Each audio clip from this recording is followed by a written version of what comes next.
दौलत के बावजूद उनके मन में गहरी उदासी थी। उन्होंने गहरी सांस लेते हुए कहा, इस जीवन से तो मौत ही अच्छी है। उसी समय गांव के प्रसिद्ध योगी वशिष्ठ दुकान के सामने से गुजर रहे थे। उन्होंने सेठ के शब्द सुने और सोचा, यह व्यक्ति कितनी निराशा में है, इसे सही मार्ग दिखाना चाहिए। योगी ने दुकान में प्रवेश किया और सेठ से कहा, सेठ जी, आप बहुत दुखी लगते हो, मैं तुम्हारी सहायता कर सकता हूँ। मेरे पास ऐसी विद्या है जिससे मैं तुम्हें स्वर्ग ले जा सकता हूँ। वहाँ न कोई दुख है न कोई चिंता। चलो इस संसार के बंधनों से मुक्ति पालो। सेठ ने गहरी नजरों से योगी को देखा और कहा, महाराज, आपका उपकार कभी नहीं भूलूंगा, लेकिन अभी मैं स्वर्ग नहीं जा सकता। मेरे कोई संतान नहीं है, मेरा परिवार अधूरा है। पहले भगवान मुझे संतान दें, फिर मैं चलने को तैयार हो जाऊंगा।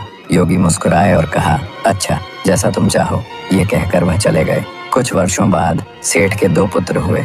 एक दिन योगी वशिष्ठ फिर दुकान पर आए और बोले, सेठ जी, अब तो आपकी इच्छा पूरी हो गई, चलिए अब मैं तुम्हें स्वर्ग ले चलता हूँ। सेठ ने जवाब दिया, महाराज, मेरे पुत्र अभी छोटे हैं, उन्हें अभी मेरी आवश्यकता है। वे बड़े हो जाएं, अपने पैरों पर खड़े हो जाएं, तब आप आइएगा। योगी ने सिर हिलाया और कहा, जैसी तुम्हारी इच्छा। समय बीतता गया। सेठ के बेटे बड़े हुए और व्यवसाय संभालने लगे। कुछ वर्षों बाद योगी फिर लौटे, लेकिन अब सेठ जगन्नाथ जीवित नहीं थे। योगी ने अपनी योग विद्या से पता लगाया कि सेठ ने अगले जन्म में दुकान के बाहर बंधे एक बैल के रूप में जन्म लिया है। वह बैल दिन रात सामान ढोने में लगा रहता था। योगी बैल के पास गए और बोले, अब तो तुम्हारे पुत्र बड़े हो गए हैं, चलो अब मैं तुम्हें स्वर्ग ले चलता हूँ।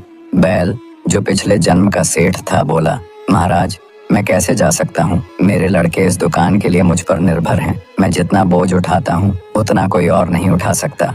अगर मैं चला गया तो उन्हें नुकसान होगा। नहीं, अभी तो मैं नहीं जा सकता। योगी ने कहा, ठीक है। 5 साल और बीत गए। इस बार जब योगी लौटे तो बैल भी जीवित नहीं था। पता चला कि दुकान के मालिकों ने बैल की जगह ट्रैक्टर खरीद लिया था। योगी ने अपनी योग शक्ति से फिर से सेठ को ढूंढा। इस बार सेठ ने घर के दरवाजे पर एक कुत्ते के रूप में जन्म लिया था।